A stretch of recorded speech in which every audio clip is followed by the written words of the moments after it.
Hello, everybody, and we're back. The crew is back for another LTB post game, the Mile High After Party.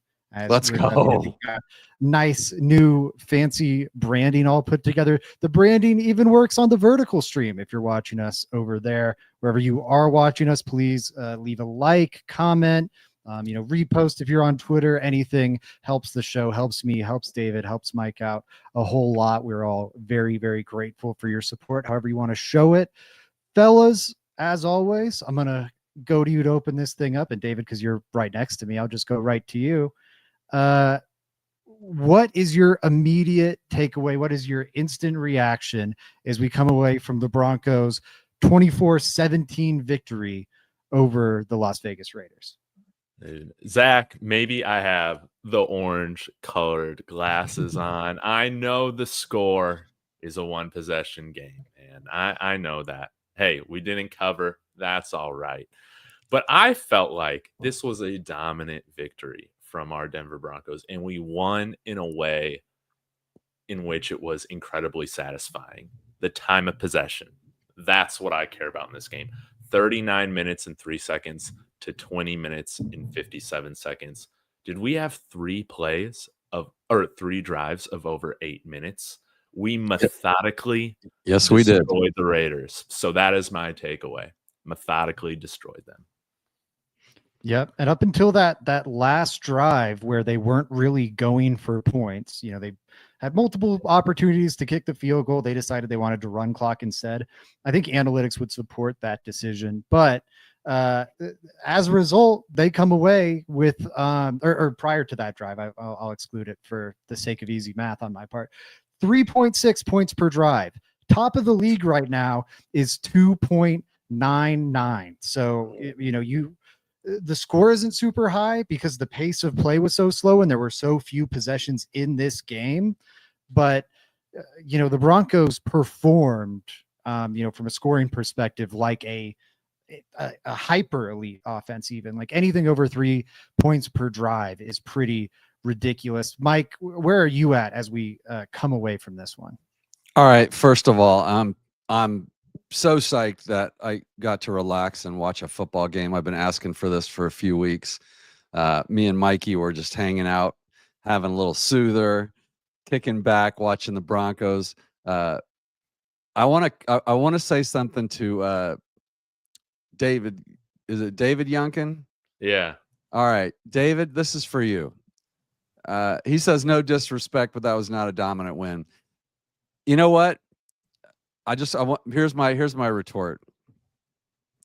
14 plays, 81 yards, 8 minutes, 54 seconds, time of possession. 14 plays, 91 yards, 9 minutes, 13 seconds, time of possession, TD, both of those. 18 plays, 90 yards, 10 minutes, 17 seconds, time of possession, field goal. Boom, ball game. So the defense, yeah, I complained a lot about the defense. Guys, you follow me on Twitter. I know you do. You saw me be a fan. I tend to do that. But that was still a dominant performance, Zach. The Broncos played running football. They ran the ball. We're going to talk about RJ. We're going to talk about the run game. We're going to talk about the game plan. I know all that. But I said this game is going to be on with Column. I said 27-14, and just a stupid penalty by Brandon Jones, I think, screwed that up for me. But it played out kind of the way I thought. I still think I don't think it was as close as it looked. I thought we after that first drive, the Raiders didn't put anything together. They didn't really. It was that first drive, and after that first drive, I was feeling a little worried about this defense. I was too.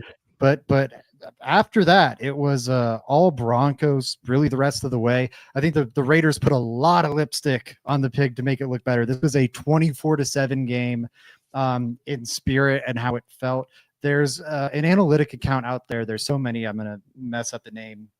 But every week they put out like what were the most dominant performances of the week based on success rate, which success rate did you have a good play or not, right? And they look at the two team success rates, and it's typically a solid representation, not of who won the game, but like how one-sided a game was. And to David Youngkin's comment, I bet that this week it's a giant bar in favor of the Denver Broncos. Like the offense just marched up and down the field. They threw the ball with ease. They ran the ball with ease. Like I want to spend a lot of time on the run game, and I think we'll do that here briefly. But just, man, I feel so great about the Broncos coming out of this one. And I know it ultimately ended up as a one possession win. So I won't say multiple possession or double digit, but what after, and Mike, I'll start with you this time. After seeing the Denver Broncos finally come away with a convincing win, a win where they didn't have to come from behind, maybe that's the right way to frame it. Do you feel at all differently about this team, or is it, hey, this is the Raiders, this is what you were supposed to do? Oh, Zach, this is why you're here. That's a great question. I'm going to say I feel better. I liked the game plan. You can only play who's in front of you. You can, beating the Raiders isn't for everybody, guys. Ask the Patriots. All right. You still got to win the games. So, I mean, this isn't a great measuring stick by any stretch, but I liked what I saw from RJ Harvey. I thought the guys on the other side of the line of scrimmage are still like hitting hard, and he was fighting for yards, no fumbles. He looks explosive. I thought he was pretty decisive the whole night. I think he averaged like 4.5 yards a carry. So I feel better. I feel better about certainly about what I saw from Bo Nix tonight. This is a string of like 3 good games from Bo Nix, warming up for the playoffs. That's what you want to see. You want to see him ramping up. We were worried early in the year about sophomore slumps and is he regressing and all that BS you saw. Hang on, guys. Bo is just getting warmed up.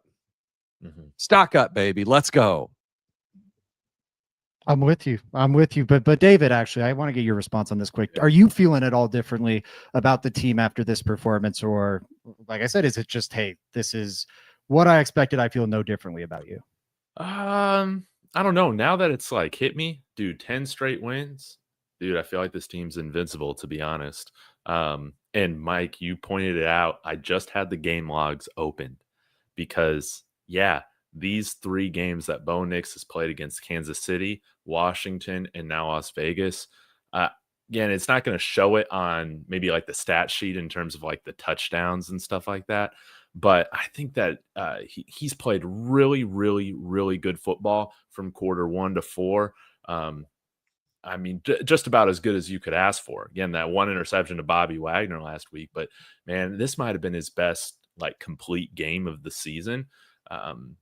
81 it was his best completion percentage of the season, dude. Yeah, he was getting everything. His pocket movement was great. Rolling out,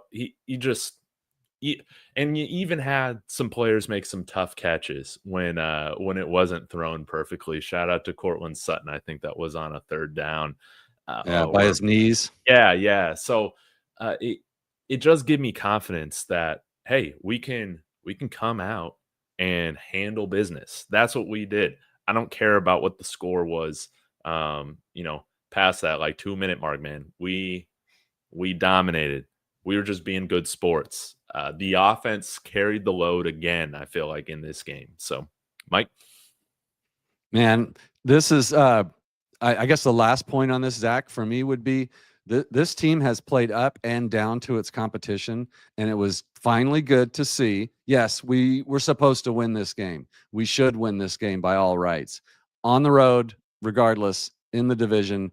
But this is a game that we should have clearly been the better team, and we didn't play with our food. We didn't have to hold our breath like Washington, that kind of stuff. So in that respect, hey, it's a good sign, right? Like good teams should beat bad teams, and we should beat them by a comfortable margin. And that's exactly what they did. They did exactly what their job was tonight. Yeah, they delivered. And I am happy to see that. It was nice to have a stress-free viewing experience, it's good to see them take care of business and just, I don't know, shut a game down, dominate it. I do feel differently about this team because I do think there's something to be said for just beating up on lesser competition. And that's what this game felt like. Like it's not respected in reflected, excuse me, in the final score sheet. But I was very, very impressed with what we saw out of the Broncos today, particularly the offense. Man, I guess, yeah, let's start there. Let's start with the offense in general. And as part of the offense, I got to get into RJ Harvey, who I think had his breakout performance today. But before I get into that, I'll just share, man, the offense was sick. 3.6 points per possession. Like I said, I think that is very meaningful. Like that is, I don't know, not a low level performance or what that is. Absolutely shelling a lesser team like you would want to see. That is a Alabama versus Citadel, maybe not to that extreme, but that type of like that's a great callback though. Bug meets windshield. You know, it's one of those type of. It lived up to its billing, and I am happy to see the Broncos finally do that. We know they can handle these close games. We know they consistently play up to their opponent. That's the more important thing to me. But making it so you're not risking stubbing your toe in these easier games is also going to be huge. Like once you get a game put away, it's good to see. And I also think it's the culmination of something the Broncos have been building towards all season. The reason so many of these games were close, and this was something that Joey was really pounding on our Thursday show or Wednesday show, excuse me. The reason these games were so close was the Broncos have a great defense and a low scoring offense. And you like pair those two things, you're going to have a lot of like close games, whether you're winning them or losing them. Mm-hmm. And the Broncos were coming out on the right end of things. In recent weeks, to what y'all have just been saying about Bo, the offense has started to turn a corner and get more points up on the board. And I think last week probably would have been that first blowout if Kingsbury or multiple possession win, comfortable win, however you want to frame it. If Kingsbury didn't have like the game plan of his life, just shredded Vance Joseph. Now I think we're going to see more of that. You know, the defense we've seen for much of the season, that's a very high-end defense going up against, oh, that's weird. Why did that come out that way? Whatever. I was just looking at the vertical graphic. Going up against this Raiders team. I'm really happy to see that. But let's get into the RJ Harvey of it all. Had his best game of his young career. Let me see if the stats are up yet. Does anyone have the I do. That's right in front of him. Read him off to us, Mike. 17 carries, 75 yards and a touchdown, averaged 4.4 yards a carry with a long of 15. Guys, I did a whole show on this. I sent it to you with the amazing response I got from it because it still freaks me out a little bit. But the whole premise of this show that I was doing was, we need every down back. And RJ Harvey looked like an every down back tonight, guys, to me. Mm-hmm. Like, Zach, I'll let you do all the EPAs and all that stuff. But after watching football and studying football for 150 years, like I have, he looked fine to me. He ran hard. Like he looked like a running back that was not afraid of contact. He ran through contact. He fell forward. The one that I thought looked really ugly ended up being a face mask. And then Jaleel, I hate to jump to Jaleel, 5.5 yards per carry on 4. So, I mean, limited sample size. And then add Prentice in there, who's a little unsung hero. I think we Broncos fans can feel better about this run game, even against a team that apparently has an aversion to tackling very well. The run game looked collected. And I think it was Tanner that called it out earlier. I just want to call out Tanner. Thank you for the comment. No cute calls tonight, guys. You know I hate when Sean gets cute. He could depend on the run tonight. And it worked out by virtue of that first statement I made about those 3 drives. You don't do that passing the ball. You do that by running the ball and running the clock. And this kind of game is winnable every week for the Broncos. God, I'm on a box tonight, guys. I'm on my high horse tonight. As long as they keep getting offensive performances like that or rushing performances like that, the sky really is the limit for this Broncos attack. You know, Bo, he's growing, and we've seen a lot over the last month. Like, I feel really great about what he's shown over the last month, but you do not want to head into the playoffs with your offense entirely resting on Bo Nix's shoulders. And against the Chiefs and against Washington, this offense was entirely on his shoulders, and he delivered. Like, I'm glad he did. I don't want to be in that situation come January. And RJ Harvey today, and to your point, it has to happen against better competition too. But today he looked like a different back. To me, it's not just, the Raiders are bad or whatever. Harvey, his contact balance that was so great in college, and I think even really good that first week against Tennessee, he's been going down with so many like arm tackles this season. And then today, out of nowhere, he was like the hardest guy to tackle. He's a hard tackle. For about 3/4 of the game, he felt like the best player on the Broncos offense, honestly. But David, where are you at with RJ Harvey? Are you feeling as hyped as the two of us here? Yeah, I guess when you ask the question, do we feel different about this team? Yeah, I do, because I'm a lot less nervous, I guess, about the running back situation right now with how we've seen RJ Harvey carry the load in this game. 23 touches is what he had. So he had 75 yards on the ground. He also had 6 catches for 25 yards. So 100 yards from RJ Harvey today. And yeah, some of the crucial plays on third down, breaking tackles, staying upright.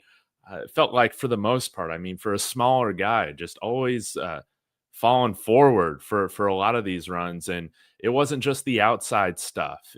He was finding the lanes, in between the tackles. And it was great to see this level of physicality from him. And also, shout out to Jaleel McLaughlin. He trucked some dude. I don't know if I can remember a time that he's done that. That was awesome. So to see both of those guys kind of running with a tenacity that embodies the spirit of J.K. Dobbins, even though he's not on the field, man, it's really great to see. And Bo Nix completing over 80% of his passes today, I don't think is a coincidence when you run the ball the way they did for over 150 yards. Like you said, 40 minutes of this game was with the ball in our possession. And that's insane. That's domination. Another element that helped that was the short passing game. Like, they had a lot of excellent screens, excellent throws out to the flat. And I think Bo can lean on that a little too much, but today that wasn't the case. It was really effective. It reminded me a lot. I think it might've been D Bronx saying this on Twitter earlier, but it reminds me a lot of that Falcons game he had last year, where I don't think he was doing, and he had some good throws in this one. I'm not trying to take it all away from Bo. I thought it was a really good game from him, but he wasn't doing the most difficult stuff. He was taking what the defense gave him. They gave him a lot of easy answers, and that's why you get an 80% completion percentage. That's also why you get 8-minute drives. Yes, being able to lean on the run game's helpful there, but as long as it's a completed pass, that does the exact same thing to the clock. So man, if the Broncos can keep building on this, and it's sustained now, I think you can look at the Cowboys game as a turning point for this offense. Right after that, yes, they play the Texans, but it's the Texans. And then you have the Raiders on a short week. That one's harder to excuse. And then you have the Chiefs game, of course, the Washington game, and then this one. It does feel to me like the offense has turned a bit of a corner. I think you get this version, where you are just marching up and down the field every single time it gets the ball. You get the ball, it feels like, if you can get this sustained rushing success. And Harvey's, the vision was better today. I thought the vision's mostly good, but sometimes he tries to bounce something he really shouldn't. Everyone's aware of that. That's one problem. And then I think the other is sometimes he'll slow himself up too much as he approaches the line, because he's like, what's the right answer? And sometimes it's better to the old coaching adage. I think it's if you're going to be raw, or if you're going to make a mistake, make it fast. And it'd be better sometimes you just Javonte Williams that thing and charge right into the wrong hole. And today he found that balance a little better, where you had the urgency in his game that I think he's needed to add more of, and also the decisiveness, the proper vision, where he was finding the right running lanes. But even beyond that, and I think this is what was also so exciting, Tyler Bidet had a great rushing performance. Yes. That's what I was about to say. Yeah, Jaleel McLaughlin, who you highlighted, David, had a great rushing performance, 22 yards on 4 carries. But then Adam Prentice, I think he might actually be. I was kind of like, oh, this is not a real thing. Last week, I did not even consider the thought of like Adam Prentice being a J.K. Dobbins replacement for like these short yardage situations. And it was only 2 looks we saw of it today, but he goes for 18 yards and 4 yards on 2 like and 1 situations. And granted, on one the defense just was like hot napping and it was wide open. I think they might have something there where like Harvey running with more power was something too, but man, Prentice has me feeling a lot better about this run game just in general. Where you guys at with the health of this run game? Mike, I'll give it back to you here. Man, again, I saw a stat earlier tonight, and I don't have it in front of me, so don't take this, for exact. But like Prentice has like 9 carries now, I think, on the season, and all but one of those has gone for a first down.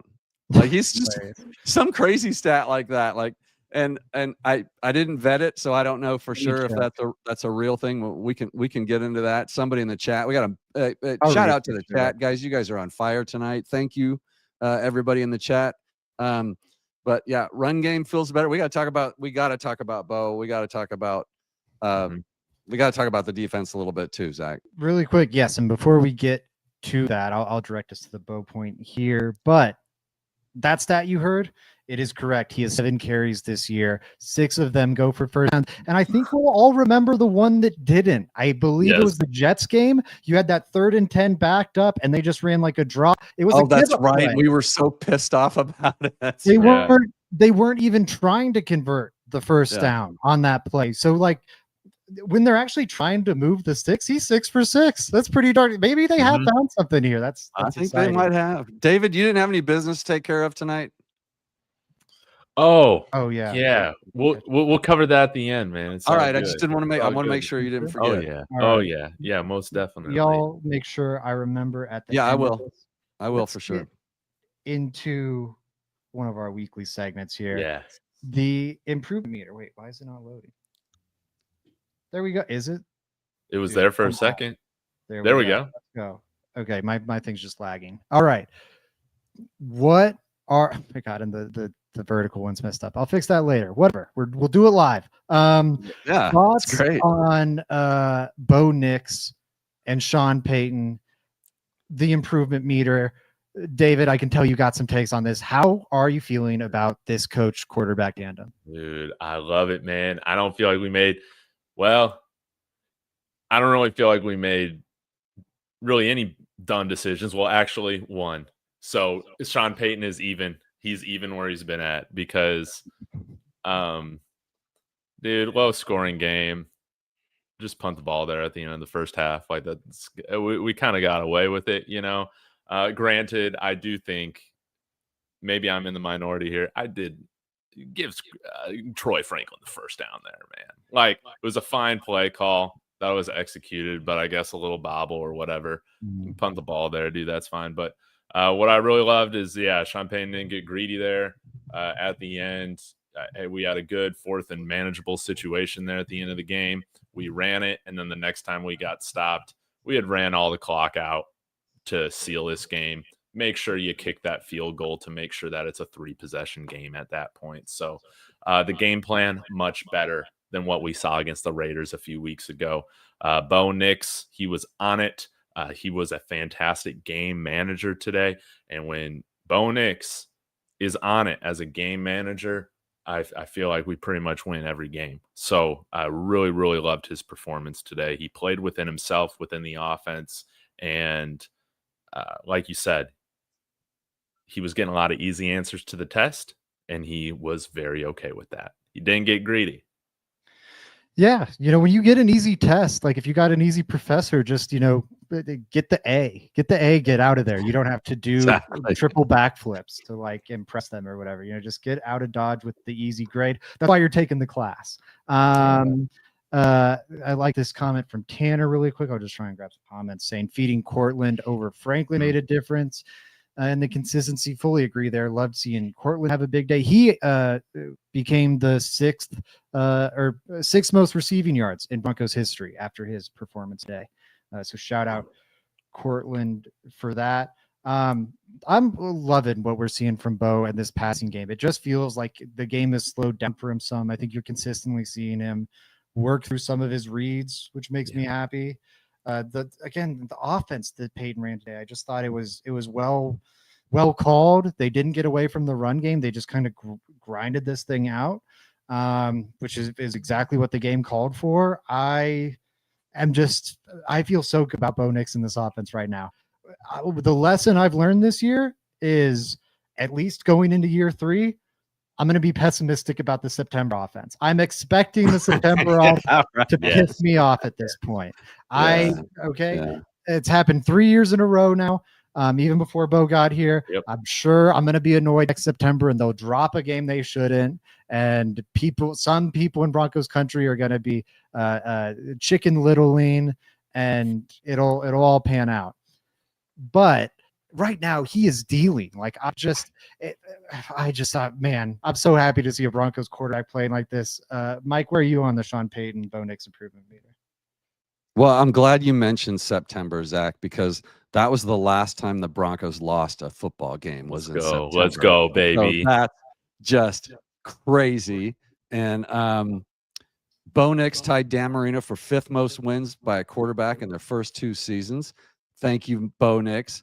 Let me do Sean first, though. I was the only time I was really upset with him tonight was the 4th down play instead of taking the field goal.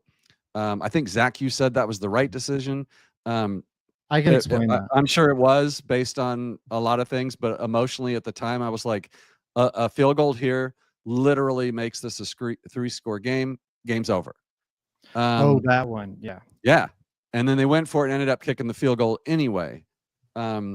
So that would have been my only fault for him. But you also have to treat Sean Payton as the offensive coordinator, and he was dealing tonight. Bo was dealing tonight. 11 different receivers caught a pass from Bo Nix tonight. I think in the first half he had 10 already. If we had more receivers on the roster, he probably would have had more. He probably threw a pass to everybody that's even eligible to catch one, which is an exaggeration. But stock up a little. I'll give Sean a little bit of on the improvement meter just because of the offensive plan. I thought the game was smooth. I was also pretty angry that it seems like nobody on the Broncos staff has their eyes on the play clock, because Bo certainly doesn't seem to be watching it all the time. Like, can we please just call a timeout in critical moments instead of getting a 5-yard penalty and a delay a game? Like, is there no one that could stand next to Sean and say 3, 2, 1 and have him call a timeout? Bo Nix up though. Great game. Perhaps one of his best games of the season. Yeah, I fully agree. And I will say on the Peyton decision stuff, because I do think there were some odd things that popped up, at least.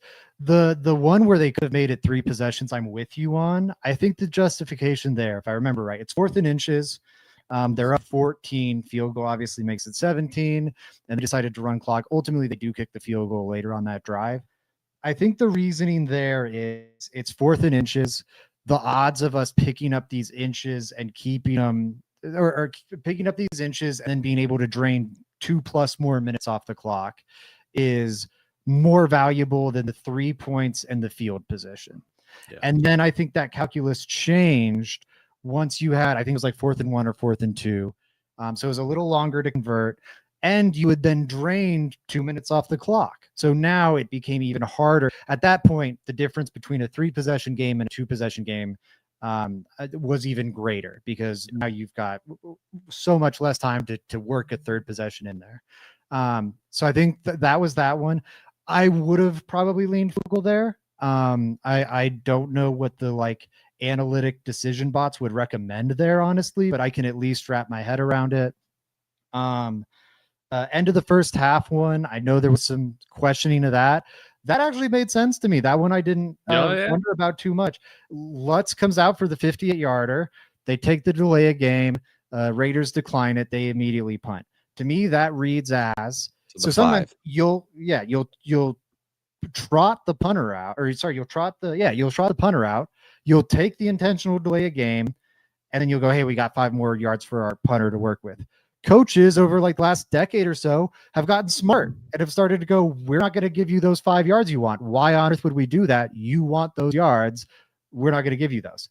So I think Peyton was trying to do some reverse psychology, like, oh, we're trying to kick a field goal here. So if someone's kicking a 58-yarder, those 5 yards to make it a 63-yarder are hugely valuable.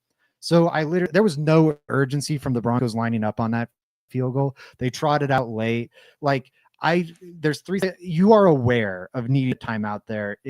I just, and he even said as much coming back from the halftime when they like interviewed him on the field. He said it was intentional, and I'm inclined to believe him because it makes sense. The last one I'll talk about, going for it late rather than just taking the field goal to make it a 13-point game. They didn't convert. It was a 10-point game. Raiders drive down, get a field goal. I think in that case, they need 2 scoring drives here anyways. And we can either, punch it up the gut, run out the clock, and just win the game right here because we've been running all over them all game long, or we can kick the field goal, make it a 13-point game, kick it off to them, give them the ball 20 yards closer to our end zone, and it's still a 2-possession game. So at that point, the field goal is not doing a whole lot for you. They're probably going to need the exact same yardage, whether or not you get the field goal or go for it or whatever. Going for it gives you the opportunity of ending the game right then and there. So some things I think you could quibble with, but they were all very defensible to me. I liked what Peyton did in this game. My Peyton knock, and we had Rock Walker bring it up in here. Is that comment not highlighting? God, my system's all laggy. The penalty and procedural issues, like the delay of games that you guys just highlighted, and all the other penalties, like lining up offside, stuff like that should not be happening this far into the season. Is there anything else you guys want to say on the offense before I move us to our next topic here? Yeah, I think we won the draft. Ashton Genty, RJ Harvey, the battle of the 5'8" running backs. I'm calling it. We win. All right, I'm kidding. Zach, before you say anything, I'm half joking. I'm happy we have him at pick 60, by the way. So great value. And then I'll say Pat Bryant, actually, I reminded myself of one last thing I wanted it on.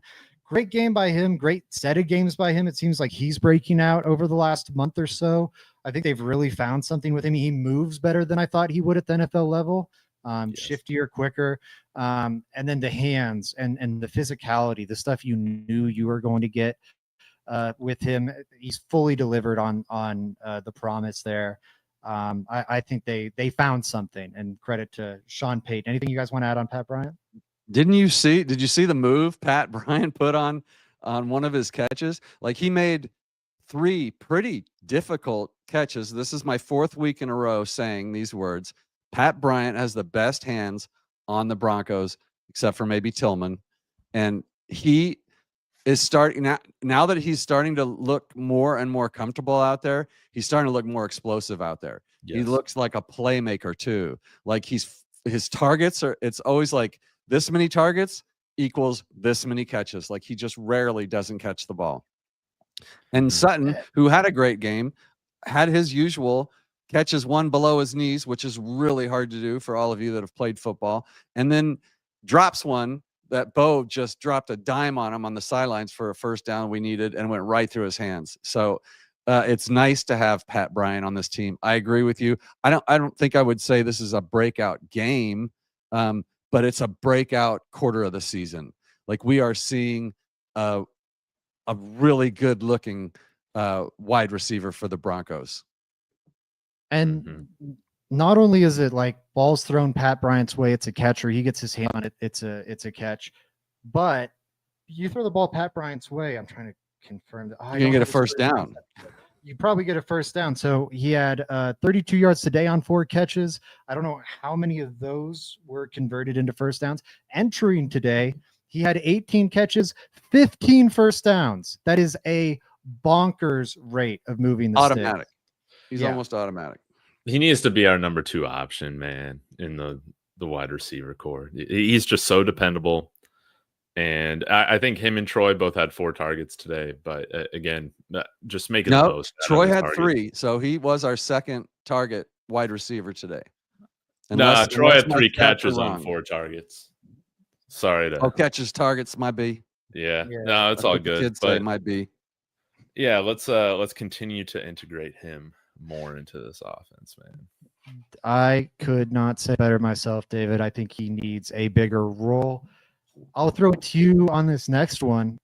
Last year, this Denver Broncos defense kind of sputtered down the stretch, and I think that sputtering was a big part of the reason they closed the season a lot colder than they wanted to, and had to really wait till week 18 to lock up that playoff spot. This year, after the bye week, rough game against Mariota and the Commanders. Pretty rough first drive against the Raiders, and then they locked in, and the Raiders didn't get another point on the board until the game was out of reach. David, did they find themselves in this one? Has the defense refound itself? Is this, hey man, bro, this is the great Vance Joseph defense. They're rolling. That Commanders game was an aberration. Or should we be a little worried that last year might repeat itself? Nah, it's neither of these answers. Okay, defense didn't have their best game. I'm not stressing it one bit. They still played very, very good, very darn good, and that was like what we'd consider like an off game for like one of the best defenses in the NFL. We just we let a couple things go. I was telling David at the beginning of the stream in my comment, we were just being good sports, letting them score. But man, I wanted to shout out Riley Moss. I was really hoping to do that. I'm like, man, we didn't hear from him all game. Maybe he was expecting safety help over the top, man. I ain't giving that to him. There's always that one play from Riley Moss, man. Even in a dominant win. But ultimately, hey, the Raiders scored more points than I thought. Dude, I'm losing no sleep over this defense whatsoever. And realistically, that looked like some sort of 3 look or something like that. At the very least, Riley Moss had outside leverage on his man. It's a post route. That dude's fast too. Like I get that was the first touch of his career, but if line up any cornerback in the league in that spot, give him outside leverage on a fast receiver and a post across their face, and no safety help on the inside. It's not good. You're outside leverage for a reason. It's because you go, oh, well, I got help on the inside. I'd kick it beat to the outside, and the help didn't come. So I'm with you, David. I feel so bad for Riley Moss. It's like the most visible things pop up with him, and I'm like, God, fans are going to be so mean to him about that. And like, I'd say 70% of the time, it's not even his fault. It's just like, oh my God, that receiver turned into friggin' Calvin Johnson for a second, or like some nonsense like this where it's someone else's blown coverage, not his. Yep. Or a bad call by the refs, or whatever it might be. Love the Riley Moss shout out. Mike, what stood out to you defensively? I definitely got some people I want to shout out, but I'll throw it to you first. I was a little disappointed in them tonight, to be honest with you. Really? I'm surprised. So yeah, just I think I was disappointed in VJ, I think, more than the players. The bend don't break thing, with the way our offense was playing, it worked. It worked to a T. But here's the one thing, Zach. Here it is in a bottom line. And this is just this isn't backed up by anything like a stat or a history, but it feels like every time the Broncos step up their game offensively, the defense falls back. We go down and score, you can almost bet $1,000 that their offense is going to come right back and score. Like we just can't seem to get our foot on the pedal and keep it there sometimes. So that would be my one complaint. But honestly, that's kind of a symptom of playing the bend don't break, which is what we do. We take, that's kind of accurate. So what we hope to do is we get them in 3rd and long and then just go after them and not give up, an 80-yard touchdown. So it's risky. And so if they can play quick game and they can pick up first downs, that kind of style of defense lends itself to teams getting down towards the red zone. And then we just tighten up and maybe they get a field goal. So I actually don't have a big problem with it, but it does seem pretty easy between the 20s sometimes if we're not getting them in 3rd and long. It scares me a little bit that these our inability to get off the field, and Zach, maybe how good the Broncos are. Are we still good at getting off the field on 3rd down? Because for a while there we were, and it doesn't feel like we are now. That's a good question. Yeah, I would agree anecdotally with the point for sure.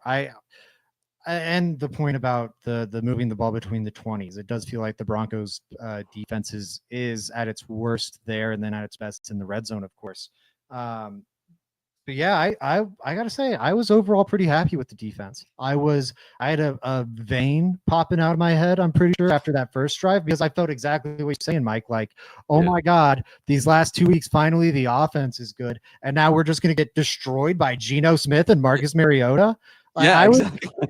I was legitimately, like, I've been anxious and nervous, and maybe even like frustrated during this Broncos season. I don't think I was like legitimately angry at the leverage penalty.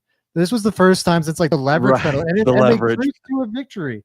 But this was the first time since then that I've been like legitimately angry at something that was happening in the game, because I was just baffled by where did this great defense go. And then I think it showed up the rest of the way. I wish I had the stats right in front of me, but it was something like, after allowing 5 first downs on that first drive, they allowed 5 the rest of the game up until garbage time. And then, the Raiders end up with 17 points in this one. I'm annoyed they scored that much. I wish it was just a 24/7 thing.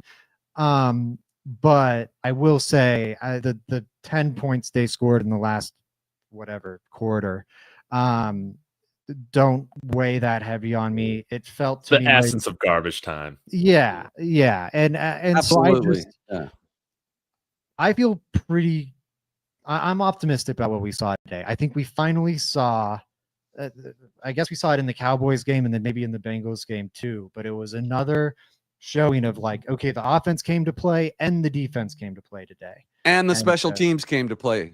And the special teams. Let's talk about the we haven't had to talk about special teams for a while. It's all we talked about for a few weeks. It was our Achilles heel. We had concerns about offense, but we were scared to death of our special teams. And rizzied. We were getting rizzied. I mean, we were starting to come up with all the sayings to get rid, this kind of stuff. But hey, they're scoring points. They're doing their job.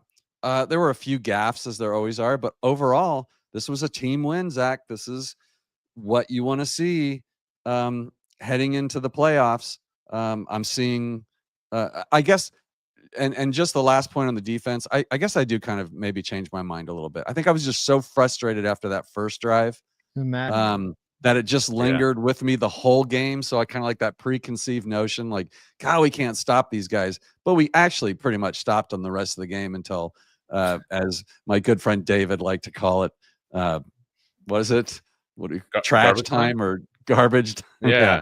So, David? Yeah. We were just playing out there to, finish out the game, man. We were being good sports. That's really just kind of how I see it. Poor Riley Moss, though. Yeah.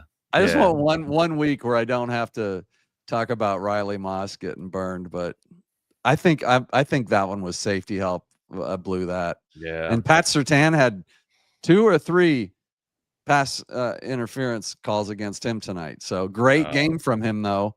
But it looks like they're laying off. The refs are laying off of one player and just transferring those penalties to another. Yes. Yeah. I'll say shout out to T Fishes for this observation, saying thank LJH for the specialties resurgence. I can't believe this, but I think he's kind of right. I think that's kind of now. I think that might be correlation, not causation. But I would say I think the special teams unit really turned around after they. Yeah, let's go with causation, man. I like that. Little Jordan Humphrey being a good luck charm. I'm for that. Imagine if A.T. Perry had have been out there. Dude, exactly. Well, he's not letting that one on the sideline go through his hands and hit him in the face like Troy Franklin. Tell you that. Yeah, Troy's hands are way too big to allow that to happen. But we got a hand. We need to get a hand measurement on Troy Franklin. Yeah. But the special teams great. Hey, shout out to Crawshaw. 1 punt today. Again. Amazing. Went to the 5-yard line. Thing of beauty. Yeah, it was. Yeah, with our defense, I mean, Crawshaw. The combination of our defense and Crawshaw is kind of lethal because, driving 95 yards on the Broncos defense still is tough to do. And it makes the clock run a lot. If we can run the clock, run the ball, and then pin teams down there, it's a good formula, guys. I guess I'm pretty excited overall. Over everything for this game, especially because I hate the Raiders so damn much. And I have family and friends around me that are Raiders fans, and I can't wait to see them tomorrow. All right.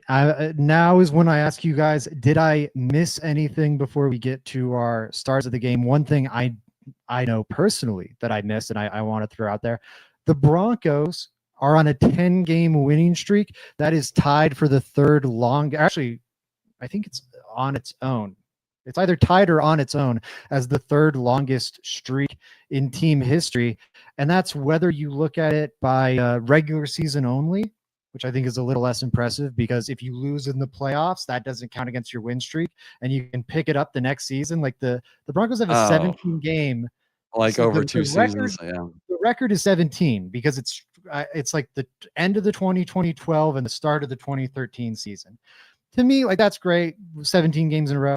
It's more impressive to me if you do the regular season plus playoffs one. And either way, you want to count it regular season only or regular season plus playoffs at 10 games. This is tied or on its own. Again, I forgot that detail. The third longest win streak the Broncos have ever experienced. 1998 to 99. Obviously, they got off to that 14-0 start is the longest. Oh, was it 14? I thought it was 13. Wow. 14-0. You probably remember better than me. Wow. Because I'm old. I just looked it up. I could be wrong. But that's number one. And I think number 2 is 11. So with a win against the I just pulled it up right here. Packers. Get it in front of me. Yeah, if they beat the Packers, that might be enough to so regular season only. This is tied for third at 10. 14, which was the end of 97 into the start of 98. Is second, and then that 2012 to 2013 one I mentioned is first. If you don't do that nonsense, you look at regular season plus playoffs. 18 when they won the Super Bowl in 97 and then started the next year on that 13-0 run. They closed 97 on a 5-game win streak, started off the next year on a 13. That's the record at 18. After that, 2012 with Peyton Manning. Remember everyone, they go 2-3 to start the year, I think, and then he's 11 straight to close out the year, something like that. Or 1-2 and then 1-3 and 11. It doesn't fucking matter. And then you've got this year tied with 1984 at 10 in a row, one more win, and they'll be tied for second. That's pretty darn cool. Yeah. That's my. I don't like counting. Note. I don't like counting into the next year because it's different players. It's just those are like team records that mean something. But season, like in a season with the that squad, 10 is just super impressive. I love it. I think we should. Zach, can I just? We've got our updated AFC standings now that we should probably hit before. Hit it. Broncos are the number 1 seed in the AFC. We've got that back right where we belong. We had 99% playoff possibility. It's basically 100% now. And we own every tiebreak against the number 2 Patriots now. By virtue of beating the Raiders today, we now beat them because of common opponents, if that's the right word. Jags beat up on the Colts today. And of course, tragic. Everybody saw that with Daniel Jones. So the Jags are in the driver's seat there. Steelers is the other division or winner. And then the Bills came back and won. So they're still at 5, Chargers 6, Colts hanging on at 7, but Texans, I think, are going to overtake that. So go Texans tonight. But there's your new latest AFC playoff standings, guys. Broncos are the best. Boom. It's pretty awesome. Yeah, looking at the playoff picture right now, you got Broncos 1, yeah, Patriots. And really, it's a 2-team race for the 1 seed now. It looks like the Jags have an outside chance, but really it's Broncos Patriots. So everyone in Broncos country should be a big Patriots hater the rest of the way this regular season. Yeah. David, any closing notes you want to hit before we get to our stars of the game? No. Can I get to our stars of the game? Yeah, let's start us off. David's got to get out of here. He's like, let's go. Oh shoot, do you? My bad, David. Don't stress. I didn't know that. Who's your star of the game? I didn't know we had a time. Dude, star of the game has to be RJ Harvey, baby. He added the element to this offense that we've been dying to see ever since J.K. Dobbins sadly got hit, dropped, tackled, the way he was running through contact, the way he was bouncing off of big hits. I mean, he really is looking like a guy who can be a feature back in the NFL. And we finally, I think, saw that today. So very, very exciting for RJ Harvey. There is not anymore, guys, any doubts I have about his game. We've seen him take great steps in pass protection. We've seen him become a dependable receiver. And we're seeing the flashes of when his vision is on. Man, it's awesome. It's awesome to see. So let's continue to build on this, RJ. We need this running game going strong in the playoffs. But yeah, he's great short yardage all over the field. He converted a handful of third downs for us that did not look like they were going to be conversions. So shout out to RJ Harvey. I love you, RJ Harvey. It's been great. I was really starting to get a little worried about what we were seeing from him as a runner. Felt great about the pass game stuff, but was worried about what we were maybe seeing from him as a runner. And today alleviated a lot of that. I think you can. Now we have to see it sustained. We have to see it against better competition. But I don't think that's a huge leap to get there necessarily because in running back's position, I think you typically hit the ground running. But this felt like a guy who the game had slowed down for him more. He was hitting the right hole more consistently. He was reading it out correctly. It didn't feel like it was moving. I talked about his hesitancy getting up to the line sometimes. That was a lot less present in this one, which I think shows the game's maybe not moving too fast for him anymore. And the physicality of the game, like I think that's the area where he was maybe lagging behind his college tape the most. Like he would bust or break tackles and run over guys and was like a shockingly physical runner for his weight. And that had not translated the first 13 weeks of the season. And today you have him like just shaking off Raiders players and just like there was the one on the first drive that everyone's going to think about.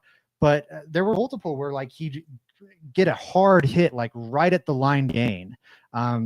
Like you could hear the pads crack or the helmet crack, whatever it was. You heard some sort of cracking, and he's powering over the defender and getting the conversion anyways. And that's something I don't think he was getting earlier in the season. He was going down a little too easy. So great game, and I think a reason to believe it's a jumping point for him or a jumping off point. Yeah, he really today gave me DeAndre Swift vibes, man. Like he really did. I know that they're around like similarly kind of built, but yeah, like his tough running was very DeAndre Swift-esque. I'm with it. Mike, anything you want to give us on RJ Harvey, and then why don't you tell us your star of the game? Yeah, I mean, David hit it all on the head. You both did. I mean, right from the get-go with that crappy little play that was looked like it was going to lose 5 yards that RJ turned into a first down. From then on, you're right. It was like he was moving the pile. So no, I love that pick. He was mine. I'll have to go with my number 2. Ooh, and who is that, Mike? It's Bo Nix. Yes. It's Bo. It has to be. And honestly, RJ was just going to be mine because I thought for sure David was going to take Bo. But they're both deserving. Bo Nix, 81.6 completion percentage, the highest of his career ever. He was slinging it. When Bo starts slinging it, man, I don't worry about where the ball's going when he throws it. Like, I just feel like I didn't see one ball thrown right to a defender tonight that they didn't catch. Like, he threw into some tight windows. He played a great ball game. He took 3 sacks, but honestly, 2 of those sacks were, quote, can anybody see my quotes? Smart sacks. Like, Yeah. this was, protect the ball. And he's never lost to the Las Vegas Raiders.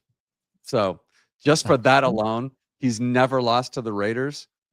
He gets my MVP vote, game ball, whatever we're calling it, my shiny star. We don't win the game without him. We win the game with him. I love it. What do you think about Bo? I know we already talked about it some, Dave, but anything you want to add on Bo here? Franchise quarterback, baby. Franchise Another baby. game in the books looking like a franchise quarterback. Are we ready for that? Is he our franchise quarterback, guys? I need to get to the end of this year before I'm declaring anything. I feel better and better about that evaluation, though. I'll say the fact that he has turned it around in the second half of this season. I think I've always thought, or not always, but I guess since midway of last year or something, I've thought that he's got the right stuff, right makeup to continue to learn. Like, he's got the necessary tools and traits and ability, and I think he's got the necessary mental components to like continue to improve, because Drew Lock's a great athlete, but he could never improve. He's the same dude now that he was as a freshman in Missouri, and probably as he was as a high schooler, frankly. Bo Nix has constantly improved throughout his collegiate career, and now throughout his NFL career. Needs to figure out the slow starts, but like I wanted the footwork. Like, there's a lot of things he needs to, and I mean slow starts to the season. We've only seen 2 of those. Oh, okay. I was going to say, I think he's figured out the slow start stuff. Yeah. No, they're starting a lot harder. I want to see him just like start the season rolling next time, and that'll alleviate another big hunk of anxiety. He needs to keep growing and improving, but it's trending towards franchise quarterback right now. Like, he's looking like the dude. I'm really, really happy with what we're seeing, but I wasn't going to throw in the towel when he struggled for the first half of this season. So I'll continue to sit on the fence and ask for a little more. Yeah. You're not going to crown him yet. You're not going to throw in the towel either. And I apologize, Zach. It's not, you missed last week. So I was driving. Now I'm like, I got to hand the keys over and quit asking the questions. It's not my job. No, I got the easy job tonight. I'm just watching this chat being on fire over here. It's awesome. Let's go. Yeah. Shout out to everyone in the chat. They're blowing it up. And I was going to say something. But yeah, feeling good about Bo overall. And I will say, like, I'm on the fence. I really think he'll get there. I think now it's just a question of like when. And then hopefully what we're seeing right now, this latest Turner, he's corner he's turned, excuse me, is a big one. And this is him taking that leap towards franchise quarterback. My star of the game. Yeah. My star of the game, Nick Bonito. What was that? Nick Bonito had a slow start to things this year, or not a slow start, a slow last few weeks. Teams have been shifting a lot of their protections towards him. Like, he was on pace. Everyone's paying attention to Myles Garrett through like 7 weeks or whatever. It was Nick Bonito who was on pace to break the NFL sack record. Obviously, that's no longer the case, but still having a great year. Broke his sack drought this week as he got 2 sacks. I'm trying to see how many games he went without a sack. Had the sack last week against Jaden Daniels, and then So he had 2.5 total over his last 6 games entering this one, which, that's nothing to laugh at, but wasn't the crazy hot pace he had started the season out on. Gets another multi-sack performance here against the Raiders. That gets him up to 12.5 in a season. That's a 25 or 26, excuse me, over a 2-season span. That's got to be up there with Von Miller and like the very best pass rushers in Broncos history in terms of like most production over 2 years.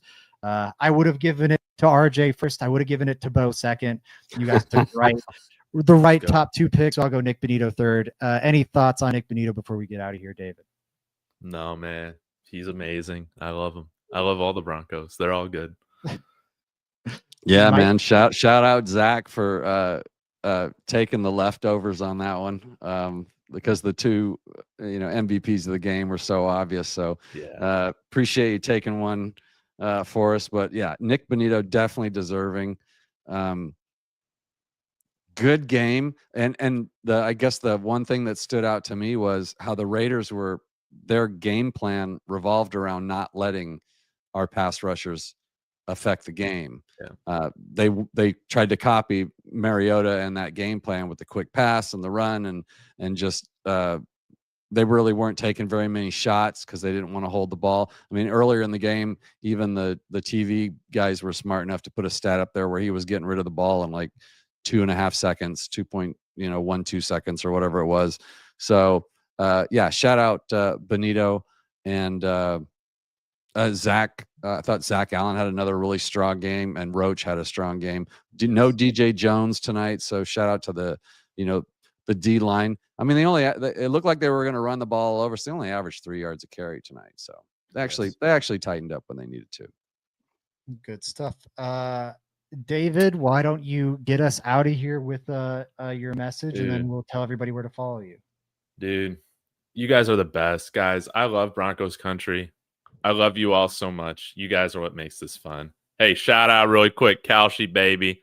Kalshi, hey, the refs screwed us on us covering the spread, but that's okay. We can go get it next week against Green Bay. Use that code DTB.